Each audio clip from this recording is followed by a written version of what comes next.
Assalamualaikum warahmatullahi wabarakatuh. Nama saya Miftah Zabila Permatasari dengan NIM 13511910044. Saya dari kelas A119 ingin menjelaskan mengenai rancangan penelitian deskriptif.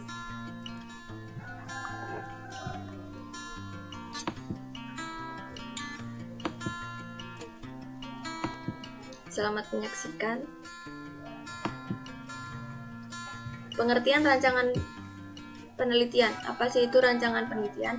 Rancangan penelitian yaitu suatu rencana, struktur, dan strategi penelitian yang dimaksudkan guna menjawab permasalahan yang ada dengan mengupayakan optimalisasi yang berimbang antara validitas luar dan validitas dalam dengan melakukan pengendalian varians.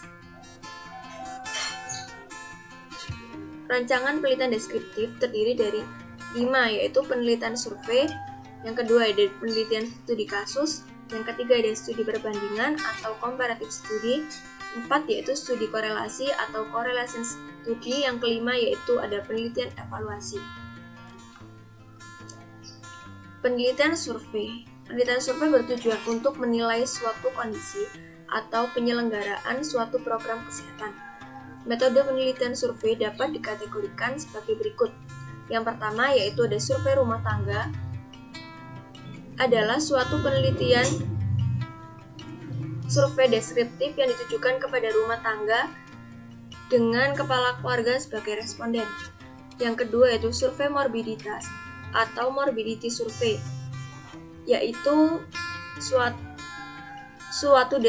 survei deskriptif yang bertujuan untuk mengetahui kejadian dan penyebaran penyakit di dalam populasi masyarakat.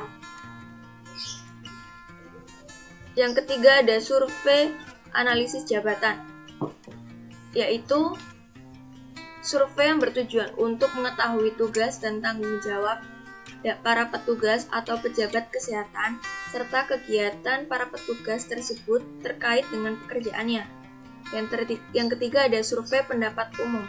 Survei pendapat umum dilakukan untuk memperoleh deskripsi tentang pendapat umum mengenai suatu program pelayanan kesehatan, termasuk obat generik yang sedang berlangsung, serta mengenai seluruh masyarakat.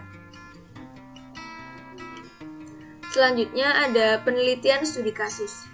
Studi kasus merupakan pengujian secara rinci terhadap suatu latar atau satu orang, subjek, atau satu tempat penyimpanan dokumen atau satu peristiwa tersebut.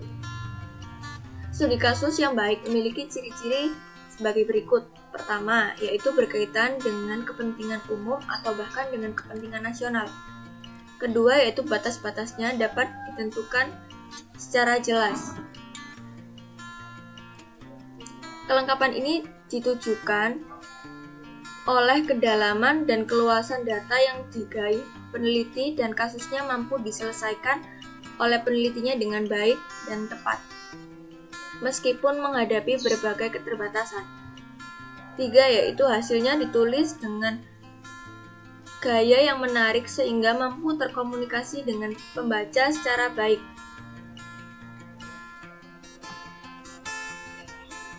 Selanjutnya ada studi perbandingan. Apa sih studi perbandingan? Studi perbandingan merupakan metode penelitian deskriptif yang dilakukan dengan membandingkan persamaan dan perbedaan sebagai fenomena untuk mencari faktor-faktor apa saja atau situasi seperti apa yang menimbulkan suatu peristiwa tertentu.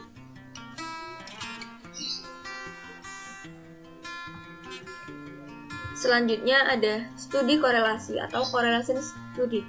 Merupakan suatu metode penelitian dengan populasi sebagai unit analisis yang bertujuan mendeskripsikan hubungan korelatif antara variabel terikat.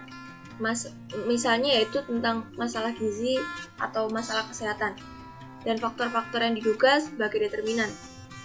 Apa saja sih faktor-faktor determinan? Misalnya yaitu umur, penggunaan fasilitas pelayanan kesehatan, konsumsi jenis makanan, alkohol, rokok, serta obat-obatan.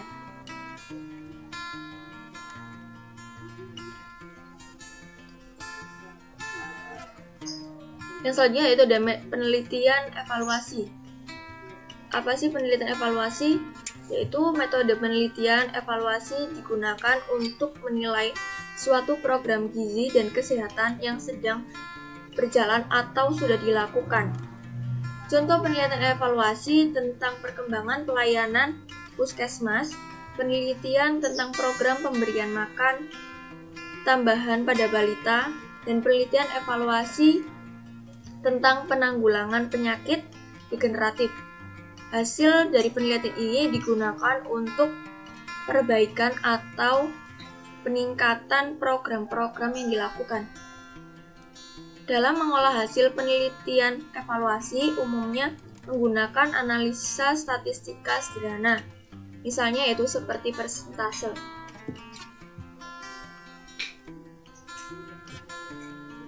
Sekian dari saya, kurang lebihnya mohon maaf. Wassalamualaikum warahmatullahi wabarakatuh.